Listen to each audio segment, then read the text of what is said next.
Hi guys, it's Mark Zickley, author of The Twilight Zone Companion, with your Twilight Zone Minute for today. Today we're going to talk about selling Twilight Zone. During the 50s, Rod Serling was the top writer in television. He won Emmy after Emmy after Emmy. He was ranked for Playhouse 90, very prestigious, but it was the 50s, there was censorship, and he couldn't write about politics, he couldn't write about race, he couldn't write about all these social issues he wanted to write about. So he got the idea that if he wrote science fiction, he could slip past the censors. They wouldn't understand when he was writing about Martians or about robots or whatever he was writing about now and here. And so it was a good idea and certainly a sound idea, but the question then would become how to sell the show. And because he was so successful and so popular, he got a deal to write a pilot script from CBS in 1958 and wrote the first pilot of The Twilight Zone, The Time Element, an hour script about a guy who goes back in time to Pearl Harbor trying to warn people of the imminent attack.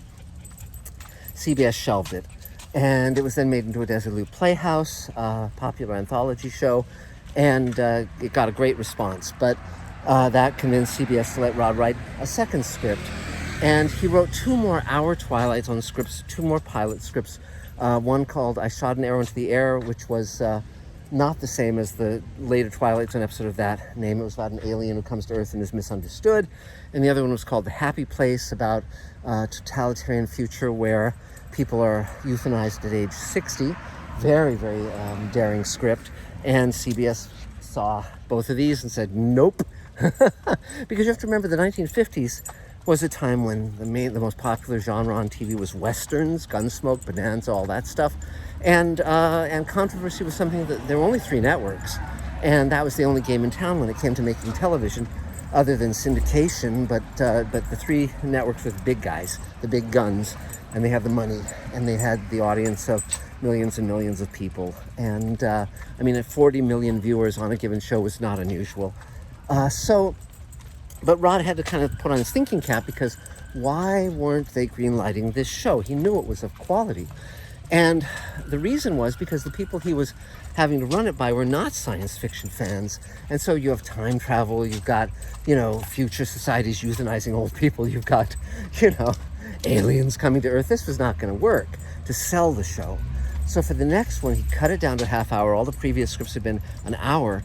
And he wrote Where Is Everybody? It's about a guy wandering a town. There's no people. He doesn't remember who the hell he is. And finally he wakes up, and he's an astronaut trainee in an isolation booth training for a space launch, a moon launch. And he's kind of lost it and hallucinated this whole town. And that was it.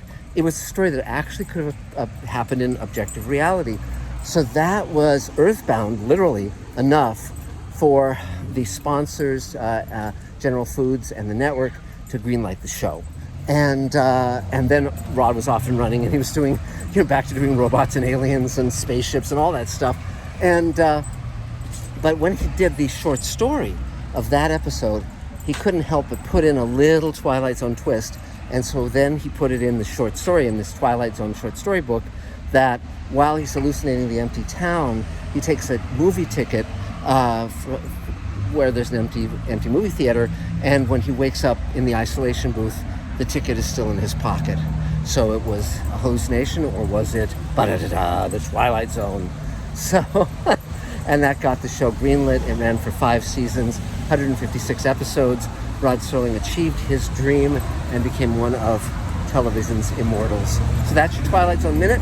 If you want to know more about Twilight Zone, if you want to hear commentaries and all sorts of stuff, if you want a chance to win a signed copy of the Twilight Zone Companion, go to twilightzonecommentary.com, and we're going to be posting a lot of these Twilight Zone Minutes, and it will be great to have you aboard.